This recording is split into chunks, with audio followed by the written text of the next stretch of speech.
জন্ম প্রতিবন্ধী মানুষ রাস্তায় ঘুরে এভাবে,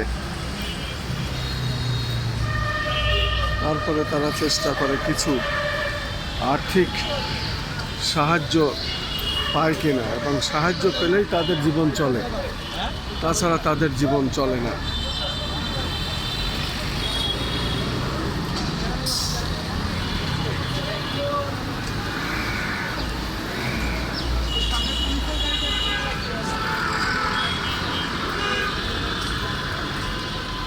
জন্ম প্রতিবন্ধী, আমি সাধারণত এই ধরনের কাজ করে থাকি, দেখিয়ে থাকি। তার ধারাবাহিকতায় আজকে আরেকজন জন্ম প্রতিবন্ধী। আসলে যা দেখলে আর নিজের কোনো অভিযোগ থাকে না, কোনো ভাষা থাকে না।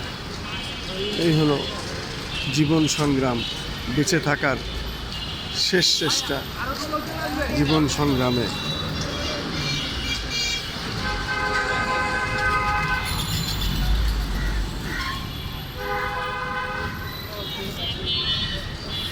বাড়ি কোথায় ভাই? আমার হ্যাঁ, আমার বাসা কেয়ানীগঞ্জ বড় ভাই। নাম কি ভাই? আমার আমার নাম হলো টুটু মিয়া। আপনি কি জন্ম থেকেই প্রতিবন্ধী? না, টাইফয়েড জ্বর। ও, কয় বছর বয়স থেকে হয়েছিল? এটা আমার ছোটবেলা 4 বছর বয়সে। 4 বছর বয়স থেকে টাইফয়েড হয়, তারপরে এরকম প্রতিবন্ধী হয়ে যান।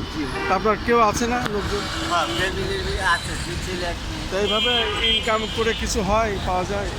ভাই আমি ঈদের পরে বাইরেই নেই, আজকে বাইরে সরকার ভাতা টাতা দেয় না? ভাতাটা পাই। যা হোক, সব মিলে কি নাম বললেন? মোহাম্মদ টুটু মিয়া। মোহাম্মদ টুটু মিয়া। টুটু মিয়া, বাড়ি কেরানীগঞ্জ।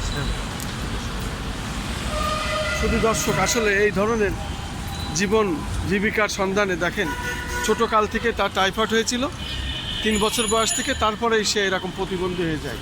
আসলে এইসব দেখলে মনে হয় না আর কোনো অভিযোগ আমাদের থাকে, আমাদের তখন আর কোনো অভিযোগ থাকে না। মানুষ তার জীবন এইভাবেই সে অতিবাহিত করছে। আমি সেটাই শুনলাম এবং দেখানোর চেষ্টা করলাম।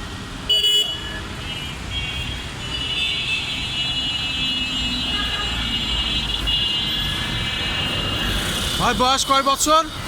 আমার বয়স এই 53 বছর ভাই। আর ওই সন্তান 2টা? 2 ছেলে 1 মেয়ে। তাই? তাদের বয়স কেমন?